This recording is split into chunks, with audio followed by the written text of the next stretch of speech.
Assalamualaikum warahmatullahi wabarakatuh. Perkenalkan, nama saya Budi Priyatno.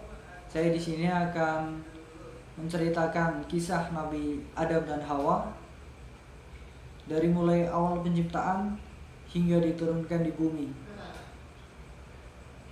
Sesuai dengan surat Al-Baqarah ayat 30 sampai 38. Nabi Adam alaihissalam adalah ayah kita semua. Beliau adalah manusia pertama yang diciptakan oleh Allah Subhanahu wa taala dengan tangannya sendiri, dengan segala kesempurnaannya. Sebelum Nabi Adam diciptakan oleh Allah Subhanahu wa taala, Allah telah berfirman kepada para malaikat bahwasanya Allah akan menciptakan makhluk yang bernama manusia untuk menjadi khalifah di muka bumi ini. Namun sebelum manusia diciptakan, di bumi sudah dihuni oleh sebangsa jin, di mana sudah turun-temurun, sudah lama menempati bumi kita ini. Namun kehidupannya berantakan, ngaco semua. Gak ada yang menuruti perintah Allah Subhanahu wa taala dan pertumpahan darah di mana-mana. Sehingga malaikat pun berkata, "Ya Allah, kenapa Engkau ciptakan makhluk yang akan menambah hancurnya bumi dan menyebabkan pertumpahan darah di bumi?" Allah pun berfirman kepada para malaikat, "Sesungguhnya Aku mengetahui apa yang tidak kalian ketahui."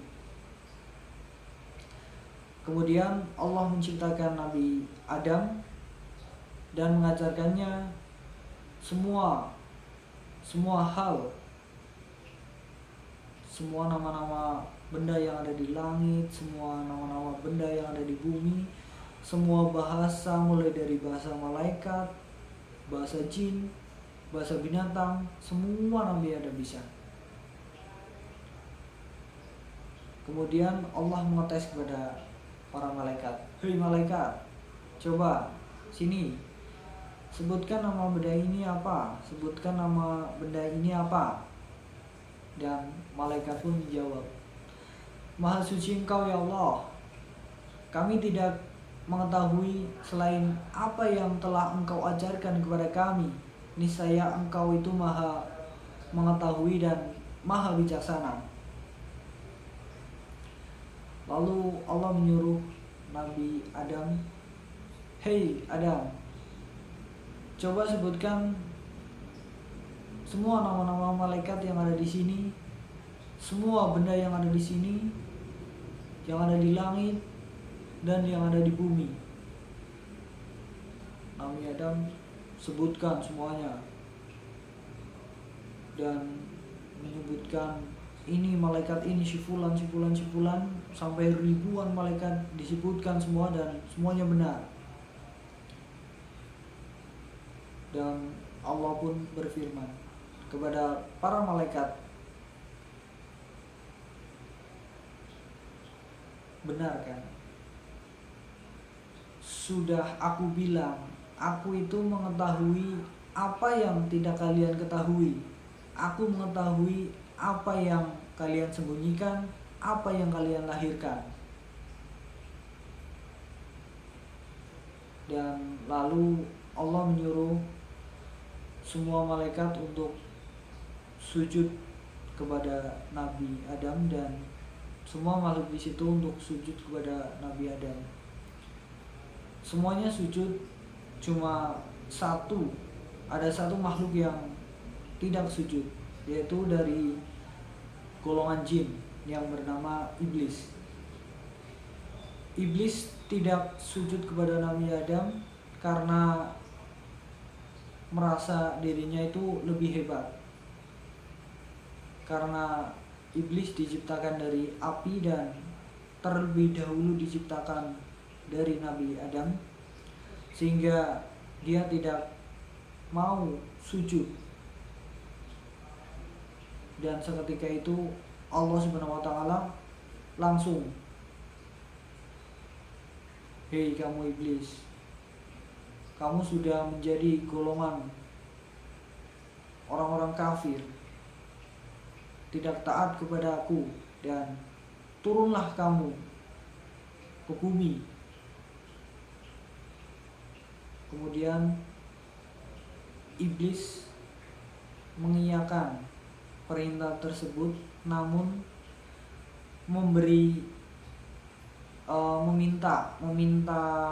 meminta kemampuan lebih, meminta keabadian, dan Allah pun menuruti keinginannya. Iblis berkata kepada Allah, "Ya Allah, berikanlah aku keabadian untuk menyesatkan anak cucu Adam, sehingga tidak ada yang ikut ke jalanmu ya Allah." Dan mendengar perkataan itu, Allah Subhanahu wa taala memberi kemampuan dia. "Saya beri kemampuan itu untuk kamu.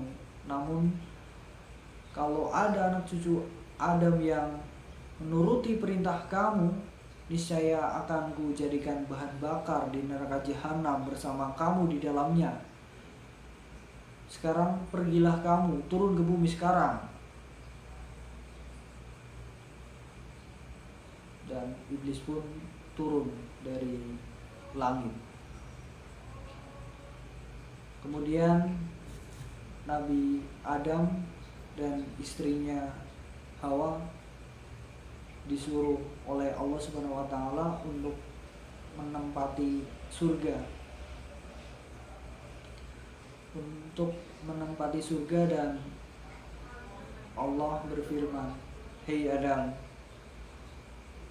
silakan tempati surga. Silakan lakukan apa yang kamu suka, makanan apa yang kamu suka, minuman apa yang kamu suka, silakan lakukan semuanya. Tapi ada satu permintaanku, jangan kau dekati pohon kayu ini. Niscaya kalau kamu mendekati dan kamu memakan buahnya, kamu akan menjadi pengkhianat dan tergolong orang-orang yang kafir, orang-orang yang merugi." Dan kemudian iblis yang tadinya sudah diusir oleh Allah Subhanahu wa taala tidak serta-merta turun ke bumi, namun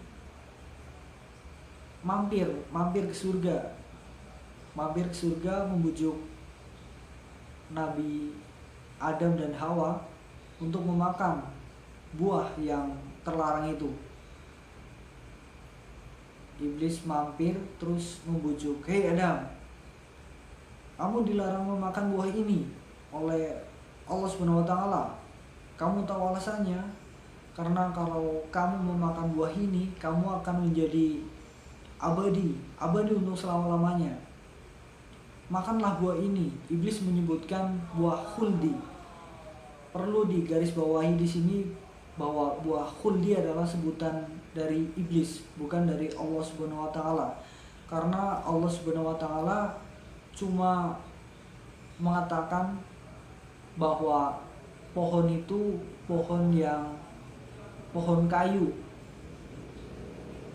bukan pohon khuldi. Melainkan cuma menyebutkan pohon kayu. Dan khuldi itu diambil dari kata abadi atau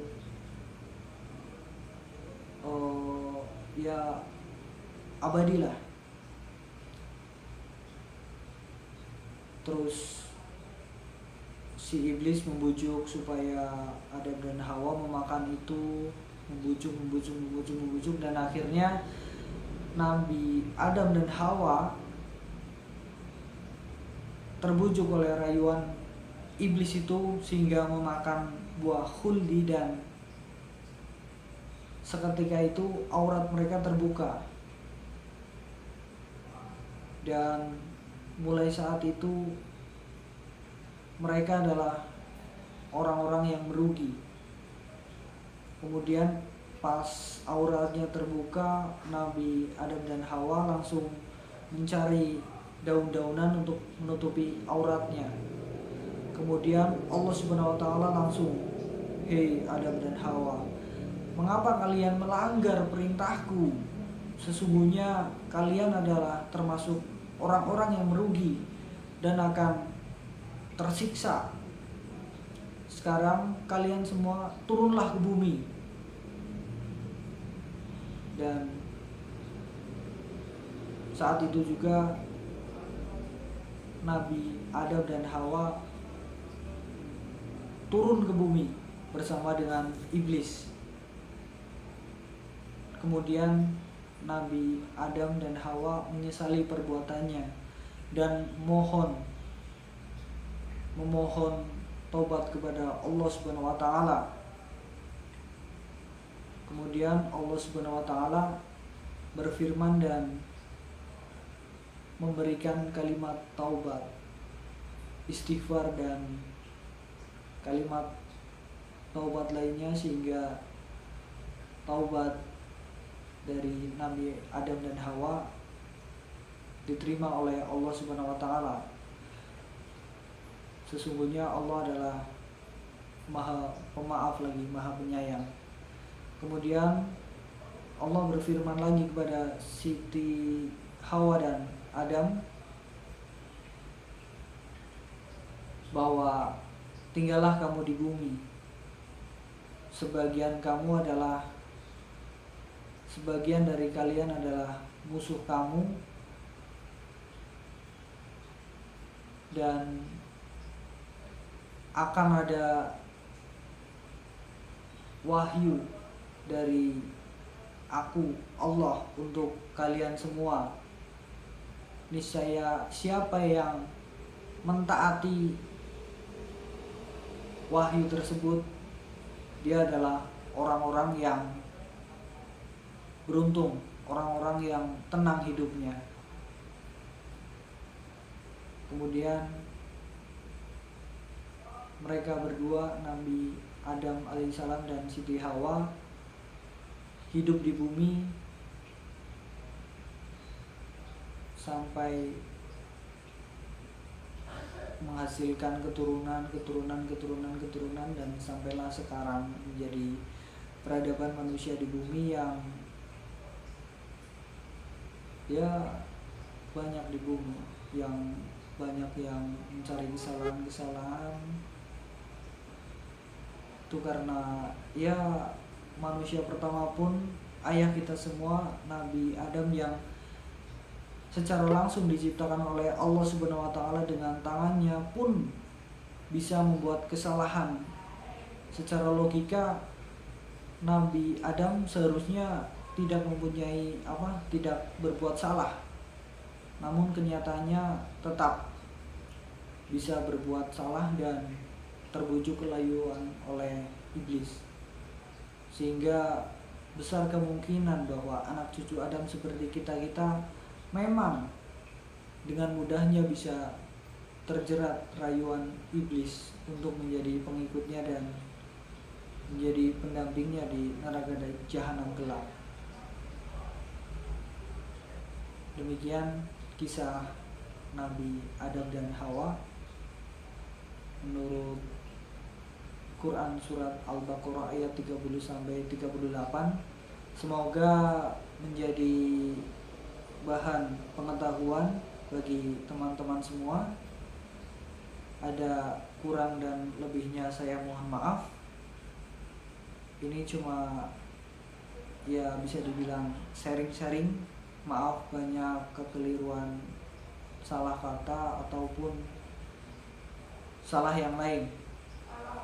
Saya akhiri, wassalamualaikum warahmatullahi wabarakatuh.